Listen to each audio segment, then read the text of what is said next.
Good morning. Good morning. Good morning, game changers, and welcome to Coffee in the Morning, hosted by SI 101 Baby, where I share my morning thoughts, ideas, and down-to-earth concepts on life lessons over a cup of coffee with you. Now, if you don't mind, please hit the subscribe button. And right next to the subscribe button is the notification bell. Hit the notification bell so that you will be notified each time I upload a new video. And then you will have become a part of the game changers. Because over here, baby, we're going to change the game together. You and I. Now, for today's topic, I want to talk about, as you see in the title, how to receive your heart's desires. Now, when you're ready, grab your favorite beverage and sip with me. Don't worry, I'll wait.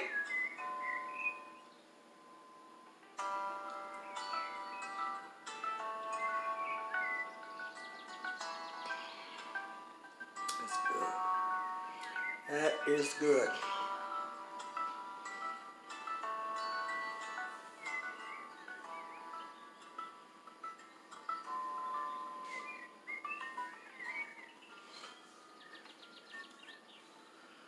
Okay, let's get started.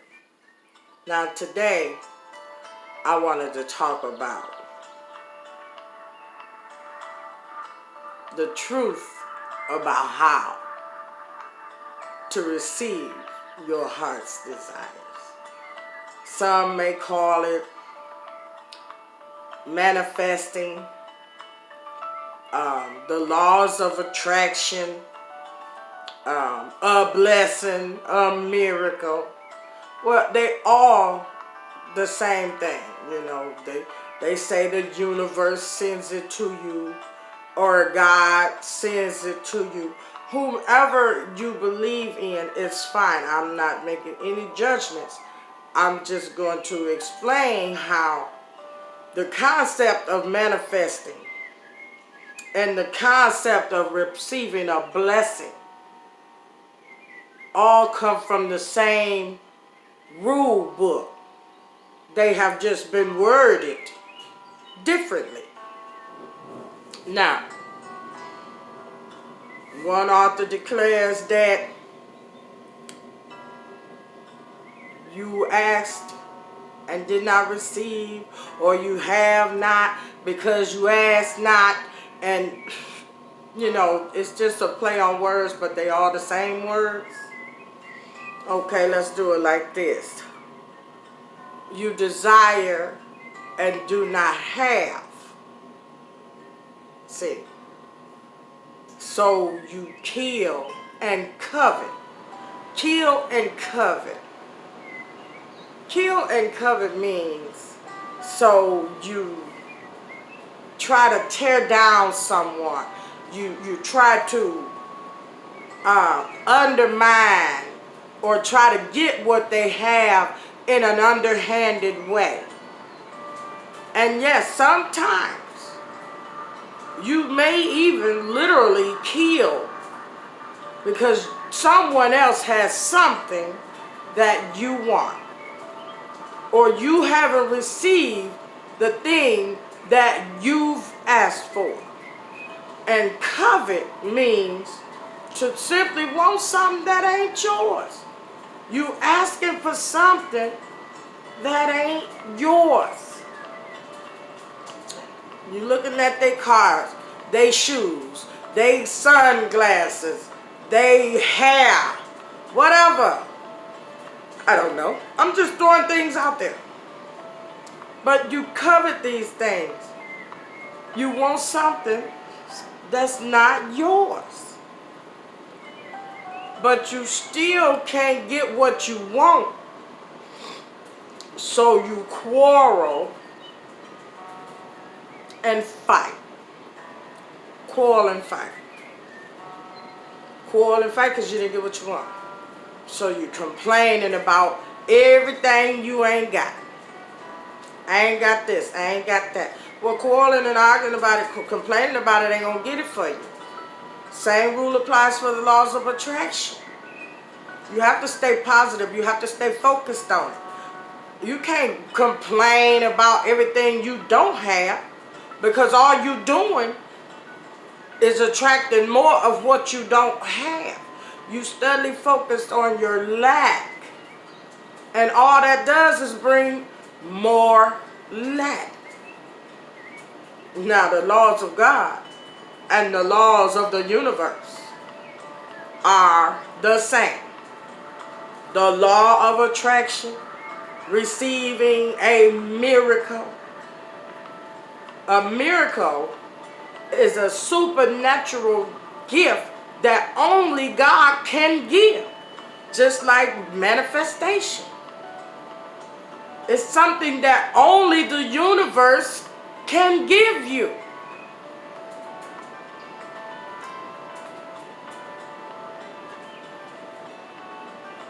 So you quarrel and fight.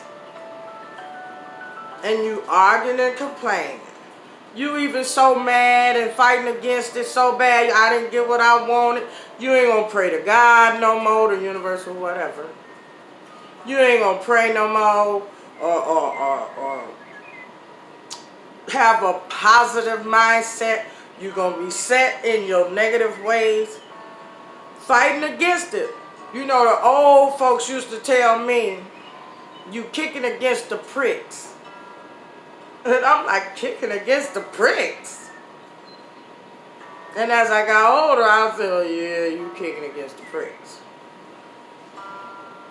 You do not have simply because you haven't asked God.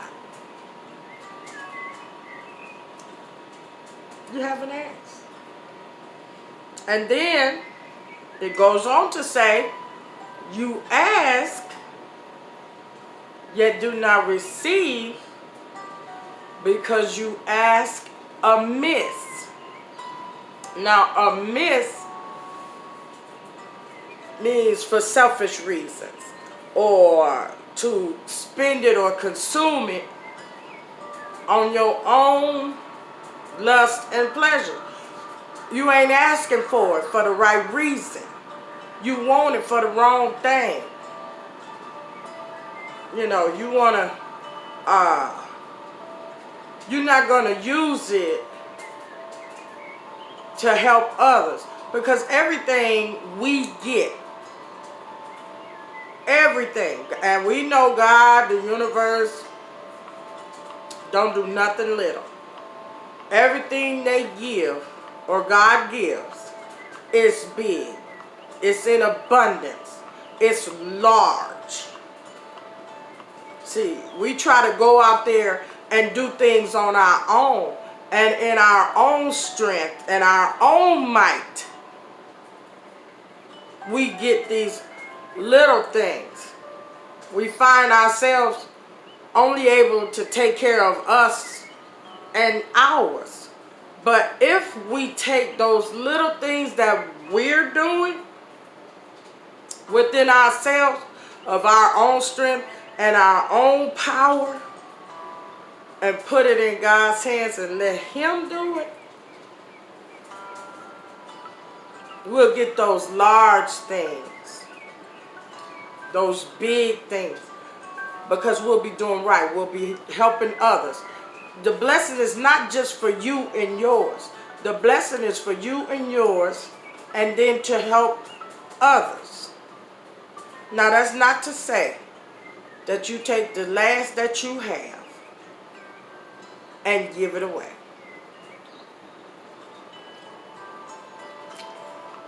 Because then that leaves you in more lack. something is going to lack. Something is not going to get paid. So that's why you have to take what you have in abundance and help someone else. That overage, and help someone. The widow indeed, the fatherless children, the homeless, the orphans, that type of thing. Now, I wanted to ask you a few things, because we ask for a lot of stuff. We ask for a lot of stuff. We ask for houses, cars, clothes, food, money, husbands and wives. We ask for all these things. Well, my thought this morning was, how do you carry yourself right now? Do you carry yourself like you want to be the person you're asking for? Say you want to be a nurse. Are you carrying yourself like a nurse right now? You may be the MA. You may be the home health aide. You may be the CNA. But are you carrying yourself like the nurse right now? What I'm saying is, don't wait till you become the nurse to act like the nurse. You should already be the nurse.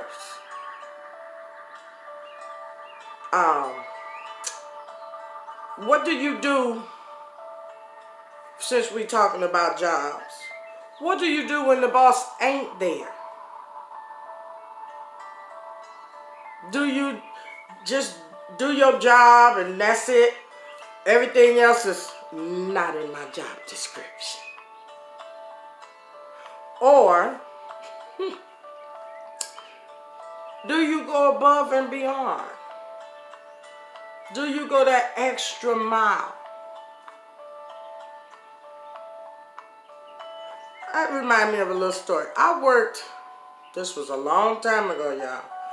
In like the mid-80s, I worked at a hotel as a housekeeper.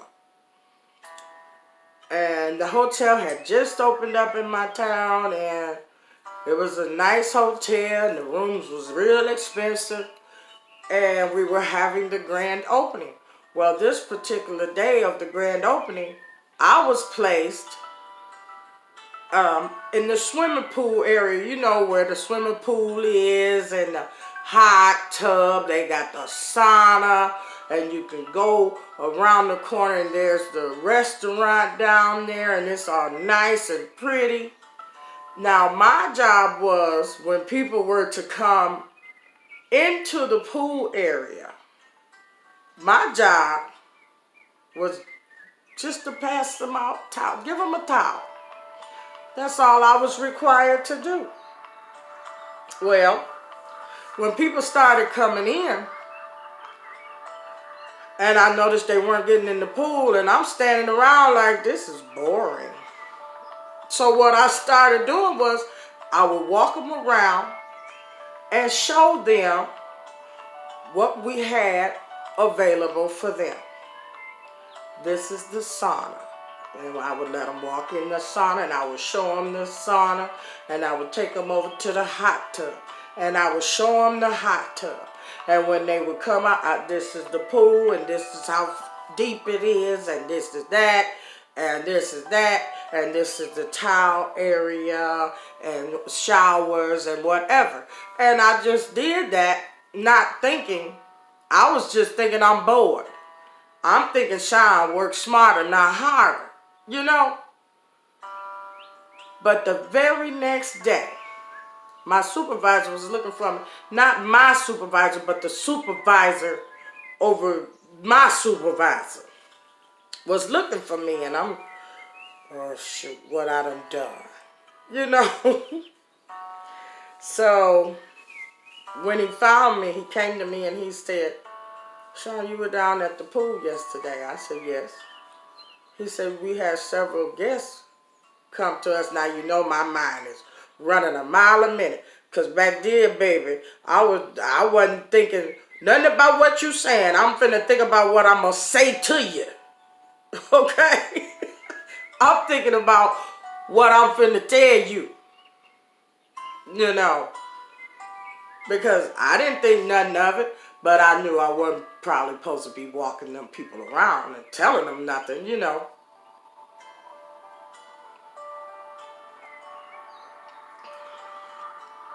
So he said, yeah, we had a few of the guests that came down to the pool area to come to us and tell us what an exemplary job the housekeeper did down at the pool.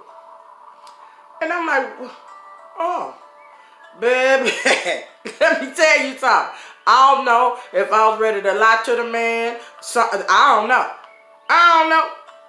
I probably would have told him anything back then. But when he said that, it shocked me.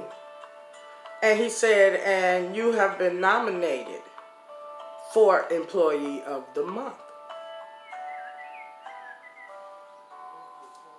See? So, what type of employee are you if you're asking for a job? Are you the nurse right now? Are you the boss right now? You know, if you're praying for a spouse, how do you act when your spouse is not around? When you walk out that door, or your spouse walks out that door, or your significant other walks out that door, do you still remember you got one at home? Because God or the universe is not going to give you one of their children to hurt. Not one of his children. He don't want he don't want you to get hurt. So why would he give you one of his children to hurt or mistreat?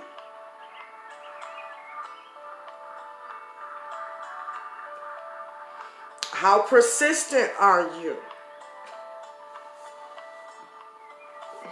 Do you stick it out? Do you see the task until the end? Or do you abandon ship when things don't go your way? Or when things get tough? Are you a fighter? Look at that man. I can't never remember his name, y'all. And I think I used this analogy in another video. I think I did. But this is the richest man on earth right now. The man who owns Amazon, and I can't remember his name, and I'm sorry. But that man get up every day, still, and go to work. And he the richest man in America, I know. And he yet and still get up every day and go to work. Now some could say he do that because enough ain't enough, he greedy. But I don't see it that way. He's not doing that because he greedy and enough ain't enough. Because that man gives money to organizations, companies, foundations. That man give money to schools and universities. He give all kind of money. And I just have to look at it like this. He get up every day and go to work. Because first of all, yeah, he got all that money. But Amazon is his baby. He's not going to leave his baby in the hands of somebody else. He want to make sure things is running right. He want to make sure his baby keep making that money. And all I'm saying to y'all, dear hearts, all I'm saying is don't wait until you get what you want to behave like you got it. Okay? Because in order to get your heart's desire, You already have to see it in your mind. Write it out. Write the vision and make it plain. And I'm going to cut that off. I thought I cut it off. I thought I cut it off, y'all, but I guess I didn't. Write the vision and make it plain. Write out, create your own reality. What do you want? What are you going to do to get it? And then ask unselfishly, and you shall receive.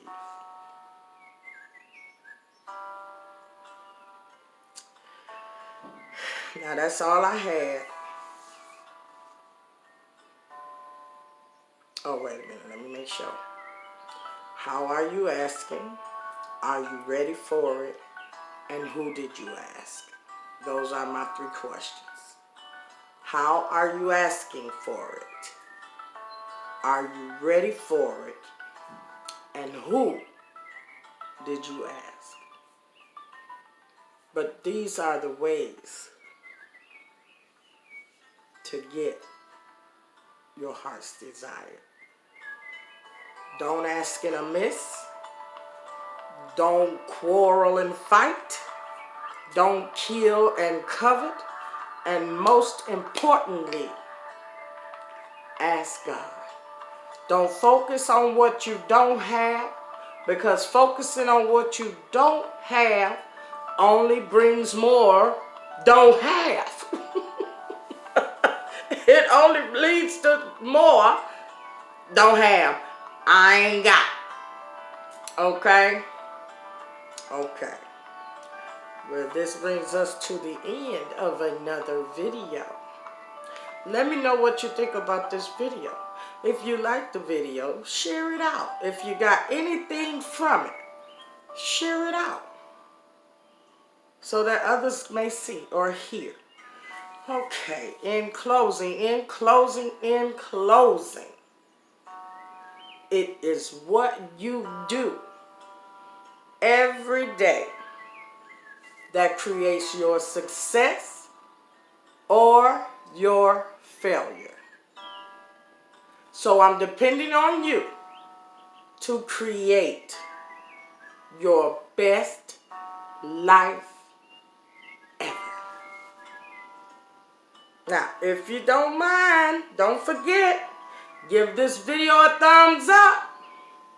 And if you really didn't like it, and if you really didn't like what you heard, go hit it with a thumbs down. I'm going to love you anyway. And there's nothing you can do about that. Now, repeat after me.